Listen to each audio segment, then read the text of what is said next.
I will.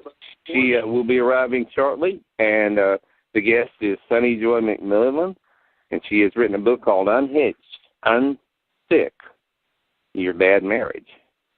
And one of the things she says in the introduction to her book, you were meant for more than a tolerable, unhappy marriage. If you're ready to trade confusion, stagnation, and fear for your best life, this book was written for you. And while we're waiting for her to get here, and I think she just got here, good evening, Sunny Joy McMILLAN. Yes, hi, Rich. I'm just doing the introduction now to tell everybody who you are. You're a recovering attorney and a practicing master life coach who did her coach training and certification through Dr. Martha Beck's program. You host Sunny in Seattle, a weekly radio show that airs on Fridays from 9 to 10 a.m. Pacific on Alternative Radio, 1150 a.m. KKNW. And you interview a lot of interesting people there. You're also a happy divorcee who, after a high-conflict marriage, now shares an awesome post-divorce friendship with her ex-husband. I can't wait to hear about that, Sunny. Yes. You and me both. Sunny, you are passionate about empowering adults to make soul-based relationship choices, as well as using divorce as a catalyst for personal transformation, spiritual awakening, and creating a kick-ass new life. We want to hear about that. And you work with individuals and groups through your coaching practice in the University District of Seattle. So, Sunny, tell us what your book is about, Unhitched, Unfit Your Bad Marriage. Well, thank you, Rich. I'm so glad to be here with you guys tonight. So the book is part memoir and part guide, and it tracks my journey from, as you mentioned, a high-conflict marriage through a really graceful divorce, which I never could have predicted given how the marriage went. And it really provides tools and techniques, the ones that I used in my own healing journey, to come out of divorce, without those big gaping wounds, like nuclear warfare with scorched earth in its wake. And so it's a process that I used myself to get to a really good place with my ex-husband in my own, healing. And there are tools in there that I wish that many of which I wish I'd had when I was in the marriage, because maybe it would have helped things a little sooner. But I like helping people get out of those places of stagnation. And I think, when we're in a unhappy or unfulfilling relationship, we can stay there for a really long time for a variety of reasons. And my goal is just to help people get unstuck, whether or not that means divorce. And the book is all about helping people get unstuck. Sunny Joy McMILLAN, I would like to welcome South Texas to the call. Good evening, South Texas. Do you have a comment or do you have a question you'd like to ask? Well, I guess not. So let's go right on, Sunny Joy McMILLAN, and tell us, who is this book written for? Well, this book is written for primarily, I think the voice that I used was more like a love letter to my former self. So it's probably written in a way that connects more with women. But I do work a lot with men as well. And it's written for anyone who is not happy in their relationship. It's written for anyone who wants to get unstuck. And it's my opinion, that our relationships that we have should be at a bare minimum energy neutral. So if you are year after year in a place where your relationship is depleting you, it's keeping you from the work that, you came here to do, then I think that something needs to change. And it's my goal to help people get out of those places of stuckness so that they can do the things that they came here to do, to live lives of peace, of joy, of freedom, and of purpose, and not letting unhealthy or unfulfilling relationships take them off that course. Sunny Joy McMILLAN, what has made this topic so important to you? Well, it's funny, Rich. I would never have seen myself as writing about this kind of stuff, but I found myself in a really high conflict marriage, and as you mentioned in the intro, I'm a recovering attorney, and my ex-husband is also an attorney, and so it was just from the very beginning of our relationship, I don't know for many people out there if it's like this. I do have some friends and who have expressed that, you know, kind of behind closed door, nobody really knows what's going on, and I think that was the case for us. But we were like kerosene and fire from very early on in our relationship, and I just found that I spent, you know, the 12 years that we were together constantly in a state of fight or flight, in a place where it was not always peaceful to be in our home, which, you know, your home should be the place where you go to get recharged and replenished. And I just found that it was a place where it was very exhausting, and it was as much my fault as his. There were no fingers being pointed here. We were equally to blame for the situation that we created together. But I'm passionate about it because I realize that there is a better way, and I realize that there are some really big, I think, limiting beliefs out there around what a relationship or a marriage should look like. And I think that it doesn't have to be as hard as sometimes we make it. And I think that there are things that we can do in terms of our communication and taking responsibility and just how we communicate with each other that can really improve relationships. And that's why I'm passionate about it, because I see the difference. I see what my life was like before when I was in the high conflict marriage, and I see what my life is like now on the other side. And divorce isn't appropriate for everyone. I will emphasize this a lot. Unsticking a bad marriage doesn't necessarily mean divorce, but it just means getting out of that place where you are in these repeated patterns of dysfunction for, you know, years at a time.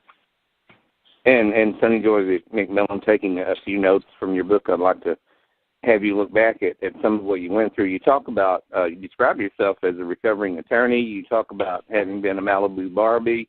I like the phrase that you use: great wealth, great booze, great friends, and the description of rather not have a room full of 100 people witness our meltdown.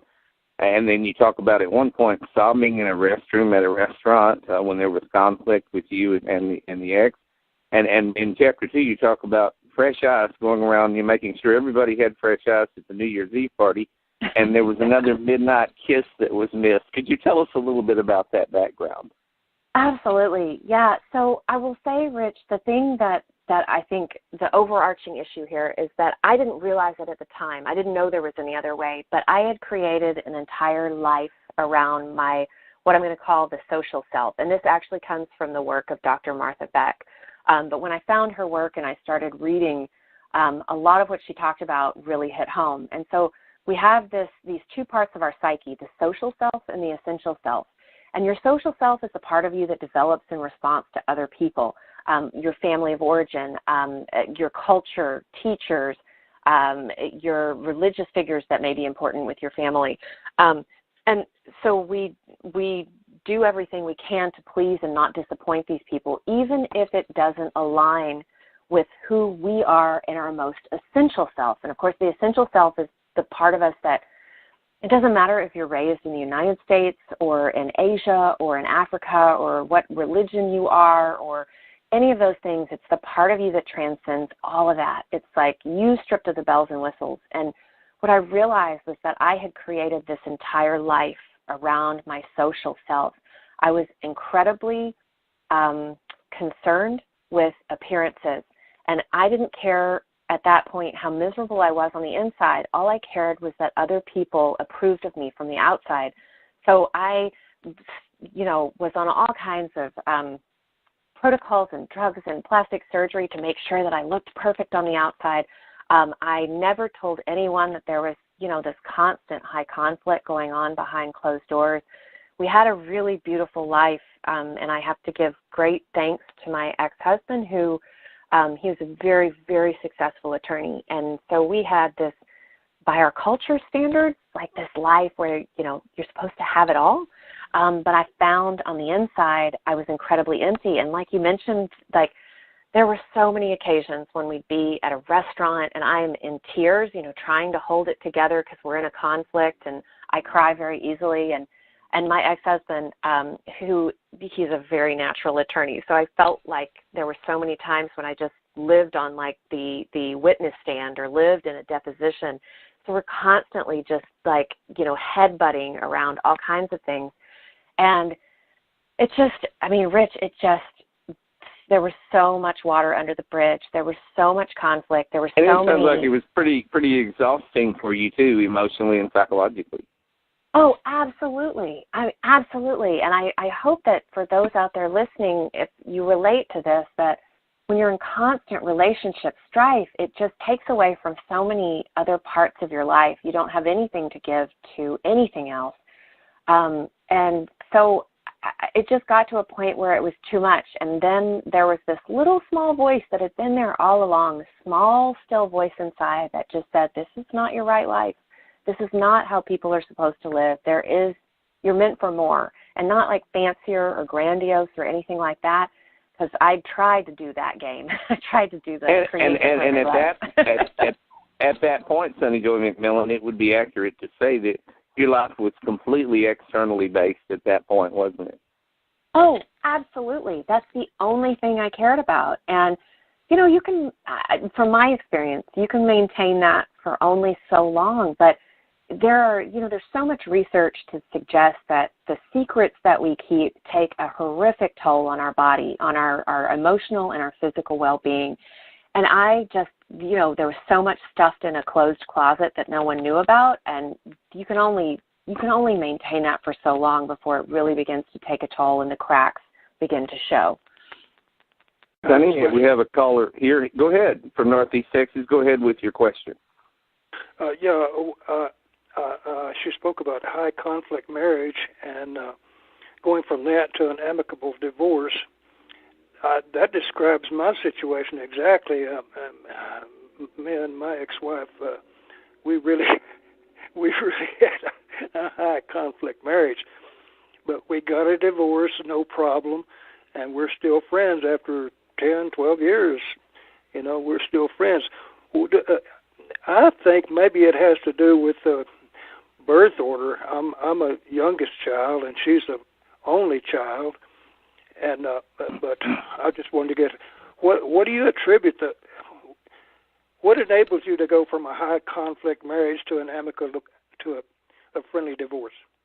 I really appreciate that question, and actually I'm going to answer, and then I want to hear, if you don't mind sharing what you attribute yours to as well, because I'm always curious to hear this from other people, because I know what worked for us, but I'm collecting research for my own work. So for us,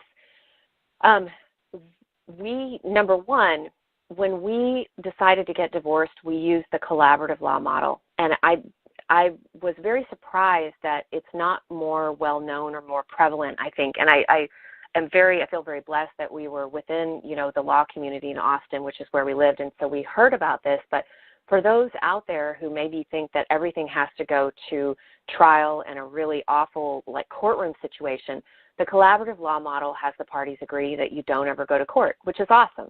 So there are logistical things that you can do that really, I think, make it gentler. But the primary thing that I think changed everything for us was I discovered the work of a spiritual teacher named Byron Katie. And she has this system of inquiry that you use that examines your thoughts. And so I had a thought. I lived in this story. I lived in a victim story for much of my marriage.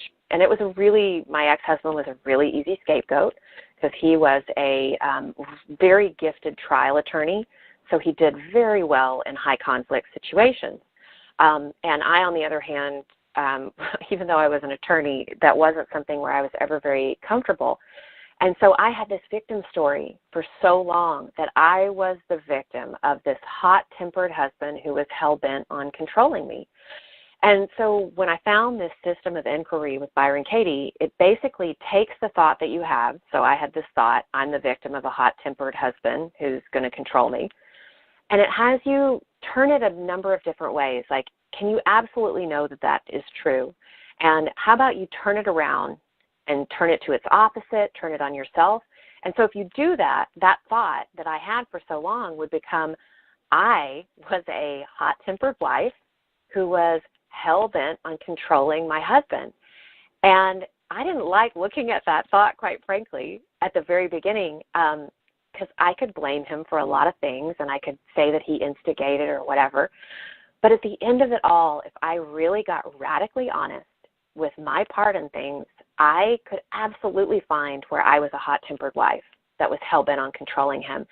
And I wrote him a letter. It was a letter of forgiveness and amends, and it's again inspired by Byron Katie's book, Loving What Is. And I basically said everything that I took responsibility for that I knew was my stuff, and I thanked him for all the things that he did really well. And it was not an easy letter to write, but that letter paved the way for us both to come to the table. This was 3 years post-divorce at this point, but we both came to the table and started taking responsibility for the first time in the entire frickin' 15 years now at that point that had elapsed. Sounds like you've read the book Radical Honesty. Oh, I have that book on my bookshelf. Yeah. Yes. Is that okay? So tell me now. I'd love to hear, if you don't mind, Rich, if we hear from him. Go right ahead. Yes, go right ahead. Yes. I'd love to hear it too. Yeah. How did you guys do it? Oh, well, from my point of view, I got tired of putting up with the shit and left. Okay. From her point of view, she got tired of putting up with my shit, and she was glad when I left. Okay. So how did you guys get to the point now? Even, you were sick of each other, you leave, but now it sounds like you guys are very amicable. How did you get to that point, to bridge that gap?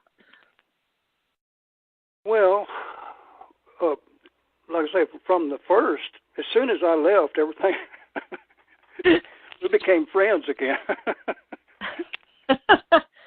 I even spent the night with her and her new boyfriend. I mean, not a sexual, not an orgy. Right. But right, I mean, right, just right. on the up and up, we were just. I spent the night with them several times when I didn't have a place to stay there in Dallas, and they would welcome me to spend the night and everything. We're friendly. I even counseled her when she married this guy. About a year after we separated, when she married him, I even counseled them when they were having trouble, so that they could work it out and stay together. Wow. Yeah, Yeah. and I don't know about you, but even though it was completely foreign to me at that point because we'd always just been so at each other's throats, I didn't know what it would look like for us to ever be in a place where we were really friendly. But I always held the vision before I went into, when we were still going through divorce proceedings, and we'd show up at, meetings with our attorneys or things like that, or even after, I had this vision that I held, and I would actually picture it in my head. I would go there with all five senses, what it would look like for us to smile, for us to hug, for us to, apologize to each other, for us to laugh together. And I didn't, like I said, it wasn't based in anything I experienced in reality with him, but I never let it go. And I really feel like, I talk about this in the book, I really feel like visualizing was a huge part for me, for being able to bring that vision into physical reality. Did you reach that point? Absolutely, we did, yes. And now, I'm in Seattle now, of course, and he is still in Austin, but I always visit him when I'm in Austin. We always have lunch or dinner, or we talk on the phone maybe every other week or once a month at least. And we don't share kids either. This is just because we actually can enjoy talking to each other now in a way that we never did before. So was that something that you envisioned happening with your ex-wife? No, never. Ah! But I mean, it happened. That's just the way it came out. Yeah, and there are these funny, I think that there's always been this story that if you get divorced, you're always going to be at odds with your ex, and that, reconciliation, and not even just getting back together, but just reconciliation in terms of a friendship is something that is very confusing.